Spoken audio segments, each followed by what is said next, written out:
तो देखिए, पिछली कक्षा में हम राजनीतिक आधुनिकीकरण के बारे में पढ़ रहे थे।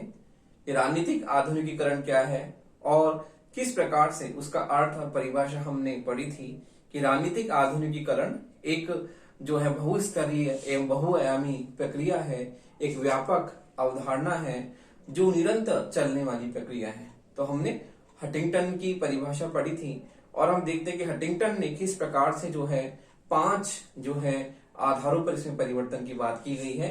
तो देखिए, हटिंगटन ने जो है राजनीतिक आधुनिकीकरण में की प्रक्रिया में 5 स्तरों के बारे में परिवर्तन की बात की गई है। तो हटिंगटन ने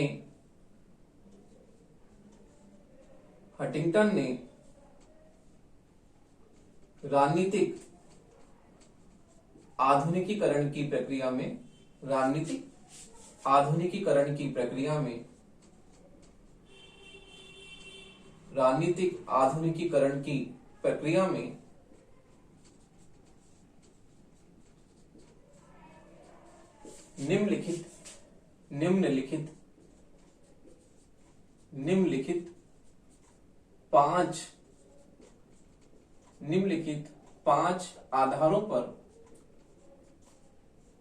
निम्नलिखित पांच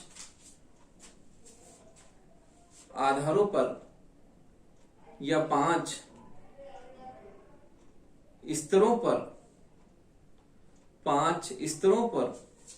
5 आधारों या स्तरों पर परिवर्तन की बात की गई है। स्तरों पर परिवर्तन, 5 स्तरों पर परिवर्तन, 5 स्तरों पर परिवर्तन को बताया है। पहला है इसमें मनोवैज्ञानिक स्तर, पहला है मनोवैज्ञानिक स्तर, पहला है मनोवैज्ञानिक स्तर, दूसरा है बौद्धिक स्तर, दूसरा है बौद्धिक स्तर, तीसरा है जनसंख्या के आधार पर स्तर,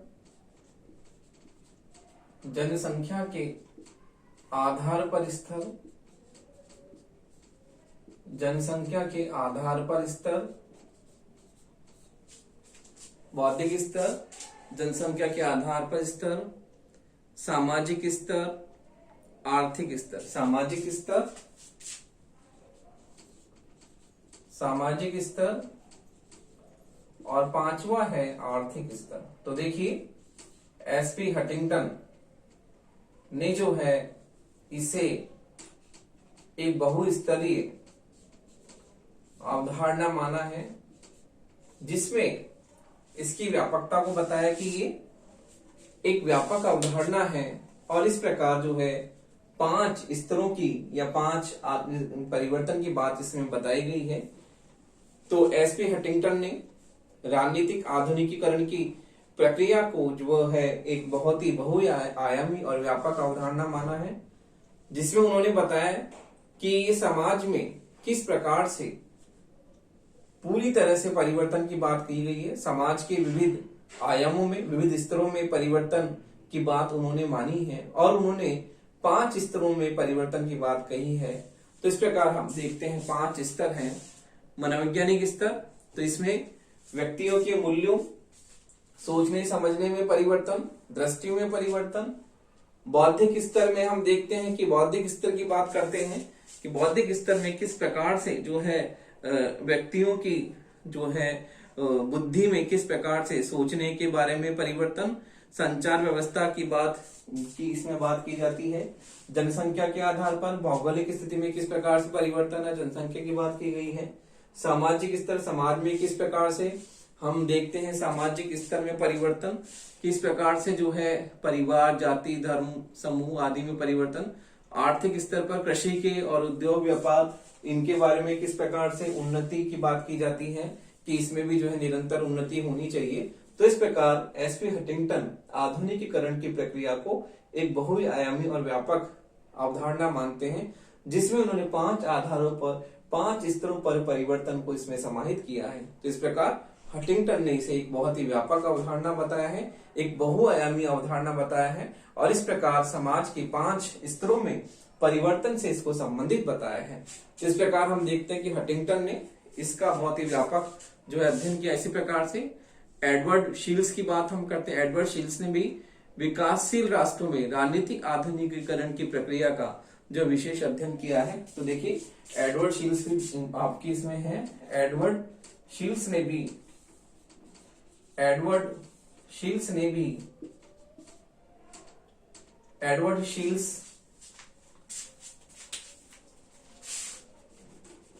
इनका भी नाम इसमें आता है क्योंकि इन्होंने जो है राजनीतिक आधुनिकीकरण की अवधारणा का बहुत ही गहन अध्ययन किया है। तो एडवर्ड शील्स ने भी विकासशील राष्ट्रों में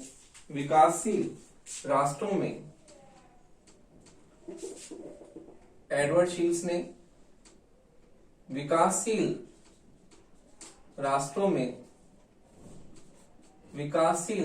राष्ट्रों में राजनीतिक आधुनिकीकरण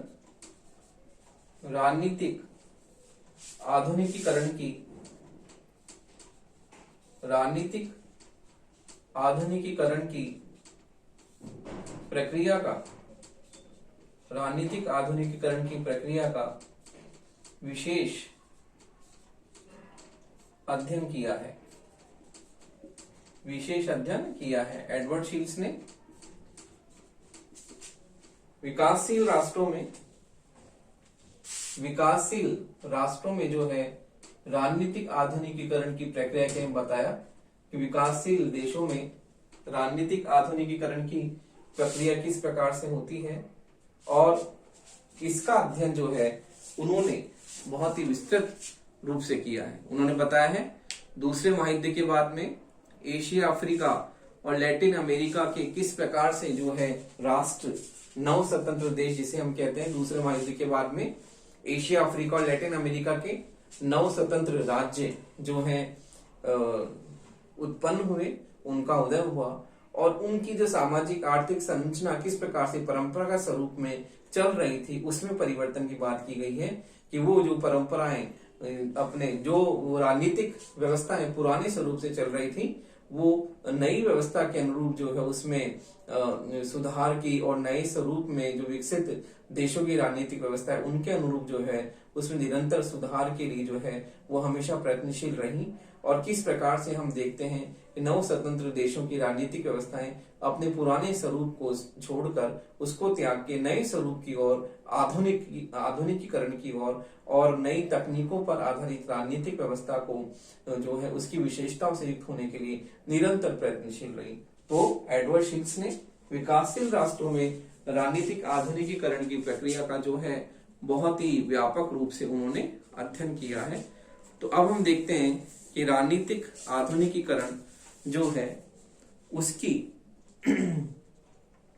क्या विशेषताएं हैं। तो देखिए राजनीतिक आधुनिकीकरण के लक्षण एवं विशेषताएं। तो हम देखते हैं राजनीतिक आधुनिकीकरण के लक्षण एवं विशेषताएं क्या हैं।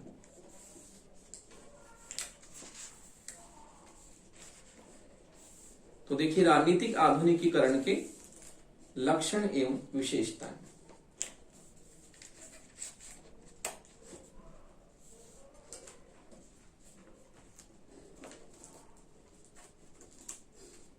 तो देखिए राजनीतिक आधुनिकीकरण के लक्षण एवं विशेषताओं की हम चर्चा करते हैं।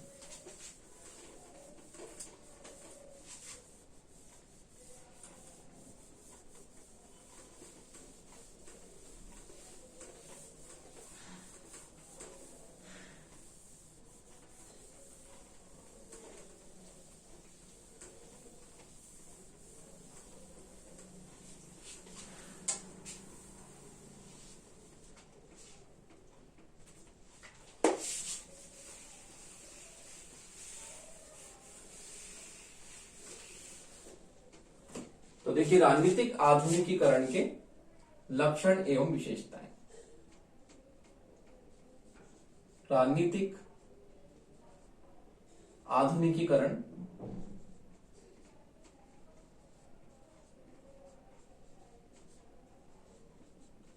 करण के लक्षण एवं विशेषताएं। राजनीतिक आधुनिकीकरण के लक्षण एवं विशेषताएं।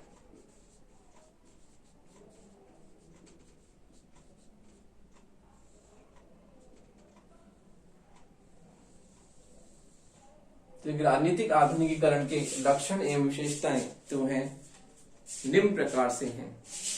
तो देखिए, पहला हम मानते हैं प्रमुख लक्षणों में विभेदीकरण। तो देखिए, राजनीतिक हम देखते हैं पहला लक्षण है विभेदीकरण।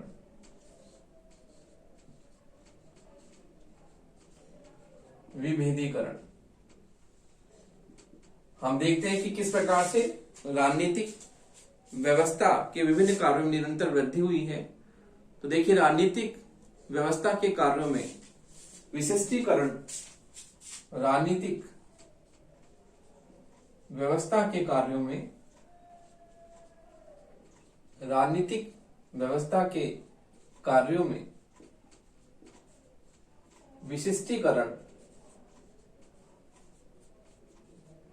विशिष्टीकरण उत्पन्न होता है। विशिष्टीकरण उत्पन्न होता है कि किस प्रकार से राजनीतिक व्यवस्था के कार्यों में निरंतर वृद्धि हुई है, और निरंतर वृद्धि होने के कारण राजनीतिक व्यवस्था के कार्यों में विशिष्टीकरण, स्पेशलाइजेशन की बात हम करते हैं, वो हुई है। तो इसमें हम देखते हैं किस प्रकार से राजनीतिक व्यवस्था अपने कार्यों को पूरा करने के लिए विशेष कार्य एवं संस्थाओं का जो है उसमें महत्व है, वो उस प्रकार से कार्य करती है। और अगला हम देखते हैं एकीकृत शासन व्यवस्था का विकास। तो देखिए, एकीकृत शासन व्यवस्था का विकास, एकीकृत शासन व्यवस्था का, एकीकृत शासन व्यवस्था का विकास।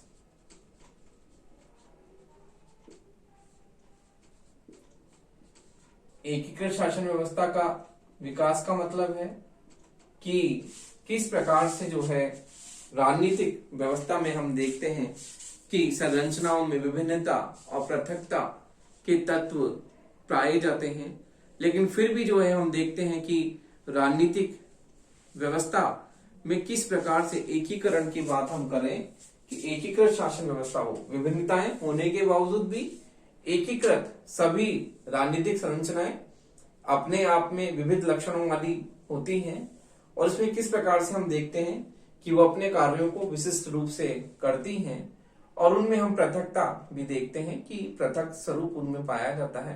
लेकिन इसके बावजूद भी हम कहते हैं कि एकीकृत जो है शासन व्यवस्था हो, कि उसका किस प्रकार से हम इंटीग्रेटेड रूप से उसको हम समझ सके, उसका अध्ययन कर सके। अगला है राजनीतिक व्यवस्था का समाज के सभी क्षेत्रों में प्रवेश। तो देखिए, राजनीतिक व्यवस्था का समाज के सभी क्षेत्रों में प्रवेश, राजनीतिक व्यवस्था का, राजनीतिक व्यवस्था का समाज के, राजनीतिक व्यवस्था का समाज के सभी क्षेत्रों में प्रवेश, सभी क्षेत्रों में प्रवेश। तो हम देखते हैं कि राजनीतिक व्यवस्था समाज की एक उप व्यवस्था है, और समाज की एक उप व्यवस्था होने के कारण उसका संबंध आर्थिक व्यवस्था से भी, धार्मिक व्यवस्था से भी है।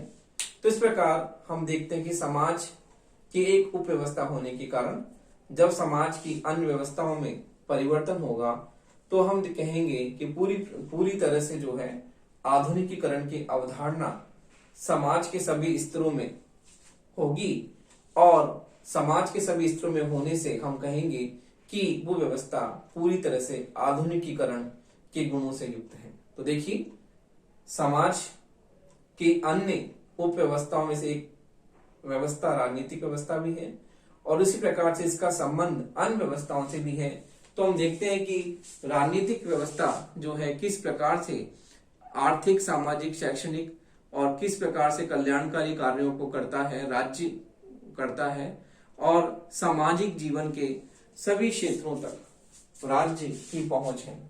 तो अभी वर्तमान में राज्य का स्वरूप लोक कल्याणकारी है, और लोक कल्याणकारी स्वरूप होने के कारण राज्य व्यक्ति के जीवन के सभी क्षेत्रों में क्या करता है, उसके सभी क्षेत्रों में प्रवेश करता है।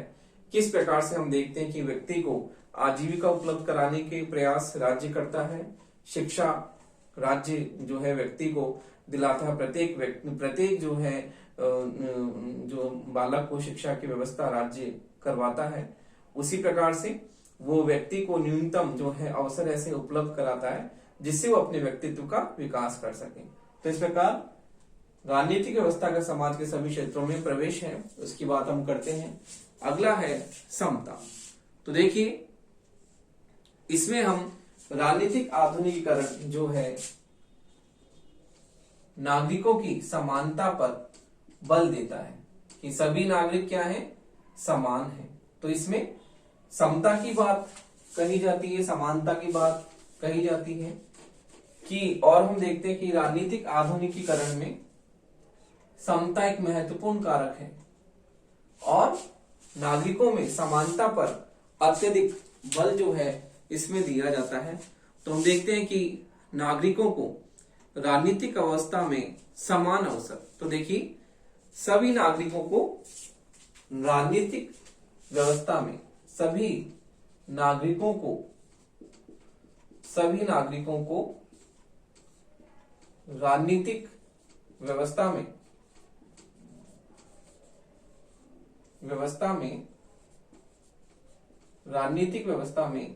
समान अवसर, राजनीतिक व्यवस्था में समान अवसर देने में, समान अवसर देने में विश्वास, समान अवसर देने में विश्वास। तो देखिए हमने इससे पहले पॉइंट में बताया था सभी क्षेत्रों में प्रवेश, क्योंकि राज्य का स्वरूप लोक कल्याणकारी है और लोक कल्याणकारी होने के कारण राज्य व्यक्ति के जीवन के सभी क्षेत्रों में प्रवेश करता है। और इसी प्रकार से राज्य जो है नागरिकों को राजनीतिक व्यवस्था में समान अवसर देने की बात करता है, क्योंकि राज्य व्यक्ति को व्यक्तित्व के विकास के लिए अवसर उपलब्ध कराता है। तो राज्य जब प्रतियोगी परीक्षाएं आयोजित करवाता है तो उसमें सभी व्यक्तियों को क्या है, शामिल होने का पूरा अधिकार है, जो कि उसकी योग्यता या शर्तें पूरी करता है। तो इस प्रकार से सभी व्यक्तियों को समान अवसर उपलब्ध किया जाता है राज्य के द्वारा। और जो राजनीतिक व्यवस्था जो है समानता पर आधारित होती है कि नागरिकों को किस प्रकार से उनके व्यक्तित्व के विकास के लिए समानता की बात इसमें कही जाती है, समान अवसर उपलब्ध कराने की बात कही जाती है। अगला है राजनीति में जन सहभागिता में वृद्धि। तो देखिए राजनीति में जन सहभागिता में वृद्धि, राजनीति में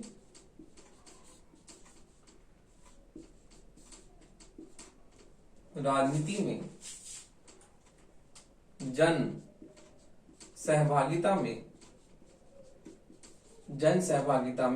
वृद्धि।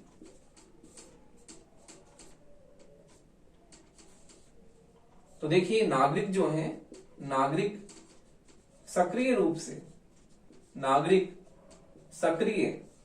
से जो है राजनीति में भाग लेने लगते हैं। तो देखिए इस प्रकार से जो नागरिक है सक्रिय रूप से राजनीति में भाग लेते हैं। इसका तात्पर्य है कि साधारण जनता स्थानीय, प्रांतीय एवं सामुदायिक मामलों की तुलना में राष्ट्रीय राजनीति में भी अपना महत्व रखती है और हम स्थानीय और प्रांतीय स्तर पर देखते हैं किस प्रकार से लोग जो है सक्रिय रूप से राजनीति में लगे रहते हैं। प्रांतीय स्तर पर भी चुनाव होते हैं, स्थानीय स्तर पर भी चुनाव होते हैं और उसमें जनता की सहभागिता हम देखते हैं कि जनता सक्रिय रूप से जो है शासन व्यवस्था में भाग लेने के लिए निरंतर प्रयासरत रहती है। और उसी प्रकार से जो राष्ट्रीय मुद्दे हैं उन राष्ट्रीय मुद्दों पर भी जनता जो है राष्ट्रीय महत्व के प्रश्नों पर भी पूरी तरह से सक्रिय और जागरूक रहती है और उसमें सक्रिय राजनीति में भाग लेकर निरंतर जो है उसमें अपनी सहभागिता दर्ज कराती है। तो अगला हम देखते हैं, अगला है सार्वभौमिकता।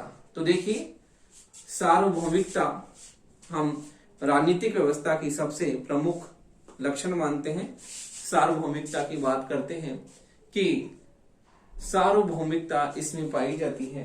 तो देखिए सार्वभौमिकता की बात हम करते हैं। सार्वभौमिकता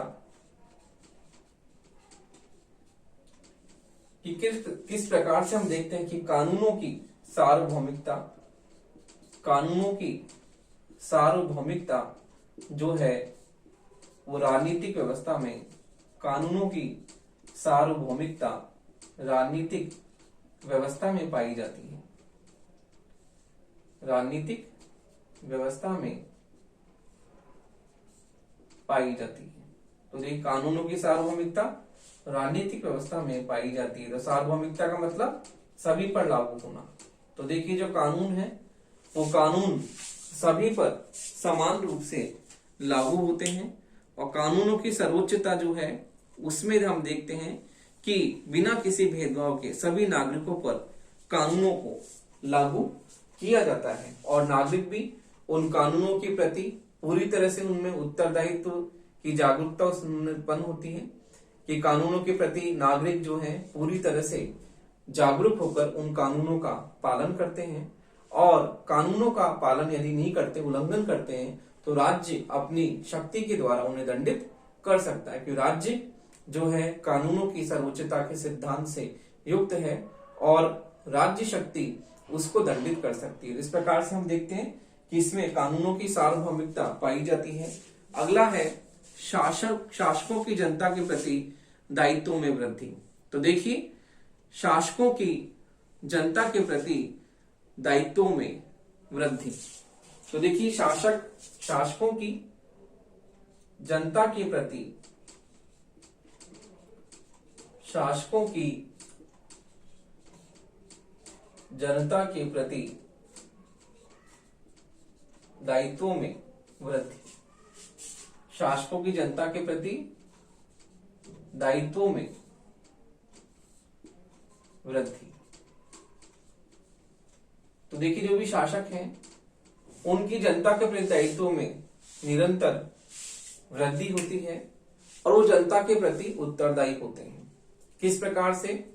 शासक जो हैं वो जनप्रतिनिधि होते हैं और जनता उन्हें चुनकर क्या करती है, उन्हें सरकार बनाने का मौका देती है। इस प्रकार से जो जनप्रतिनिधि जो होते हैं वो जनता के द्वारा चुनकर शासन में अपनी सक्रिय भागीदारी निभाते हैं और सरकार बनाकर वो शासन करते हैं। तो इस प्रकार जब वो जनप्रतिनिधि हैं तो जनता के प्रति उनकी उत्तरदायित्वता बढ़ जाती है और जनता जो होती है किस प्रकार से हम देखते हैं जनता के प्रति वो उत्तरदायी होते हैं। तो अपने हर कार्य के प्रति, हर अपने किसी प्रकार कार्य संरचना को वो करते हैं तो उसके प्रति वो जनता के प्रति उत्तरदायी होते हैं। तो हम देखते हैं कि शासकों में जनता के प्रति उत्तरदायित्व में वृद्धि होती है और जो है अभिजन वर्ग का पतन तथा राजनीति में साधारण जनता की भागीदारी शासक वर्ग को जो है अनुत्तरदायी आचरण करने से रोकती है। तो हम देखते हैं कि किस प्रकार से शासक जनता के प्रति उत्तरदायी होता है और यदि जनता के प्रति उत्तरदायित्व की भावना नहीं होती है तो शासन का पतन हो जाता है। तो देखिए शासक वर्ग के उत्तरदायित्वता के सिद्धांत में विश्वास इसमें किया जाता है। अगला जो विशेषता है वो है कि परिवर्तन की क्षमता। तो देखिए परिवर्तन की क्षमता जो होती है वो भी बहुत ही महत्वपूर्ण इसकी विशेषता है। परिवर्तन की क्षमता, परिवर्तन की क्षमता। तो देखिए ये भी इसकी एक महत्वपूर्ण विशेषता है राजनीतिक आधुनिकीकरण की, कि किस प्रकार से राजनीतिक आधुनिकीकरण की प्रक्रिया में परिवर्तन की क्षमता भी इसकी महत्वपूर्ण विशेषता है। और परिवर्तन की बात जो है निरंतर इसमें की जाती है कि राजनीतिक आधुनिकीकरण एक निरंतर चलने वाली प्रक्रिया है, जिसमें हम परिवर्तन को सबसे महत्वपूर्ण मानते हैं कि किस प्रकार से एक जो है विकासशील और अविकसित देश एक विकसित देश की राजनीतिक व्यवस्था को प्राप्त करने के लिए उसकी विशेषता, उसके गुणों के लिए निरंतर प्रयत्नशील रहते हैं। तो ये महत्वपूर्ण जो है इसमें परिवर्तन की बात की जाती है और किस प्रकार से हम देखते हैं कि इसमें राजनीतिक आधुनिकीकरण में जो है इतनी क्षमता तो होनी चाहिए कि वो किस प्रकार से जो है अपने अनुचित मांगों को मानने से इनकार कर सके और सार्वजनिक हित की वृद्धि करने वाली मांगों की पूर्ति करने के लिए निरंतर जो है उसमें परिवर्तन हो और उन मांगों के अनुरूप वो है अपने आप को ढाल सके। तो इस प्रकार से परिवर्तन की क्षमता भी एक महत्वपूर्ण विशेषता है। तो इस प्रकार हमने राजनीतिक आधुनिकीकरण के जो है विभिन्न लक्षण देखे और इस आधार पर हम कह सकते हैं कि राजनीतिक आधुनिकीकरण एक बहुस्तरीय, एक व्यापक अवधारणा है जो कि निरंतर और अनवरत चलने वाली प्रक्रिया है। अब हम देखते हैं कि राजनीतिक आधुनिकीकरण के विभिन्न उपकरण या अभिकरण क्या है। तो देखिए, राजनीतिक आधुनिकीकरण के विभिन्न उपकरण, अभिकरण या साधन क्या है।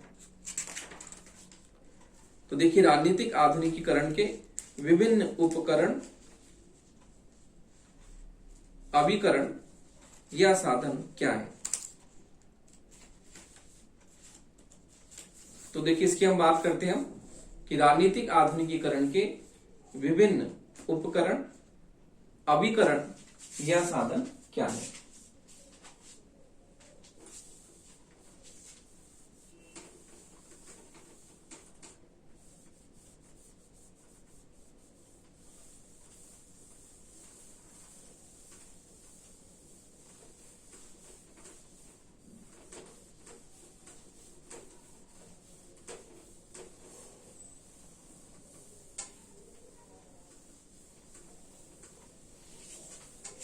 तो देखिए, राजनीतिक आधुनिकीकरण के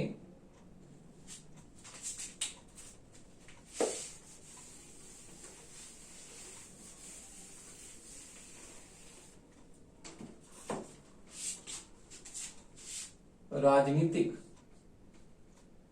आधुनिकीकरण के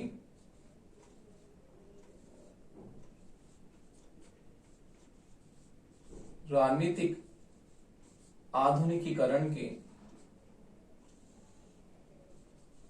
विभिन्न विभिन्न उपकरण, अभिकरण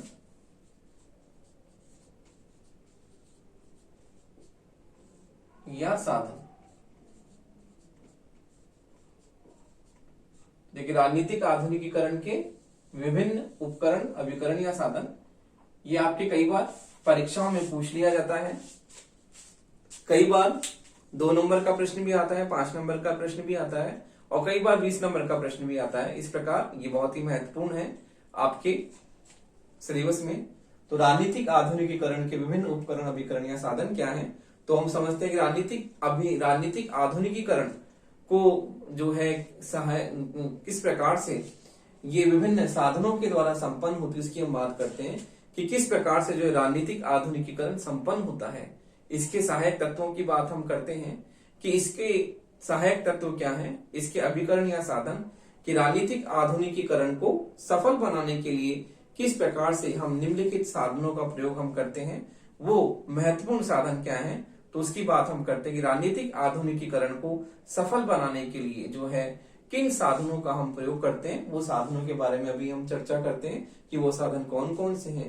तो इस प्रकार हम देखते हैं कि राजनीतिक आधुनिकीकरण को सफल बनाने के लिए निम्नलिखित हम साधनों का, अभिकरण या उपकरणों का प्रयोग करते हैं। तो इसमें हम पहला पॉइंट देखते हैं कि पहला इसका अभिकरण है अभिजन वर्ग।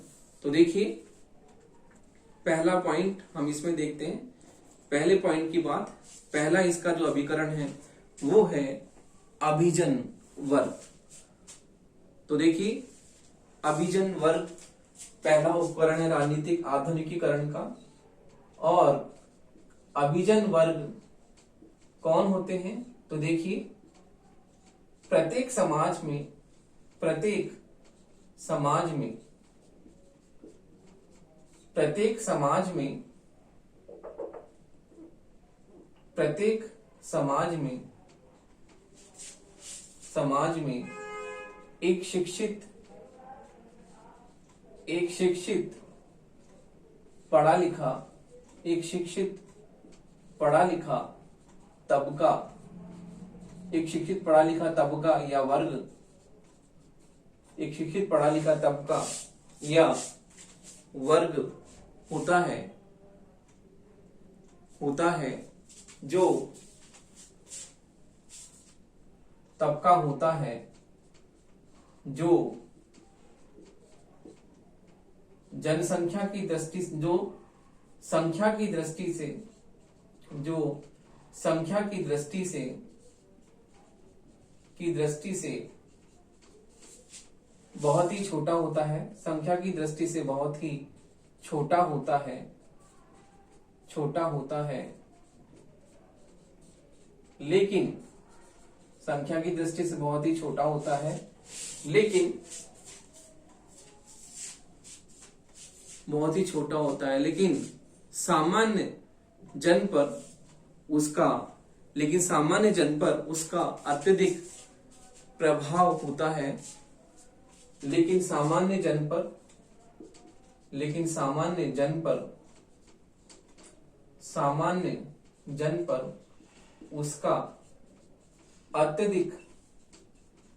उसका अत्यधिक प्रभाव होता है तथा यह अत्यधिक प्रभाव होता है तथा यह राजनीतिक समाज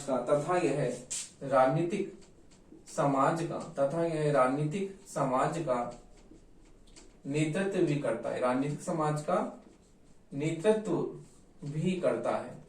तो देखिए इस प्रकार से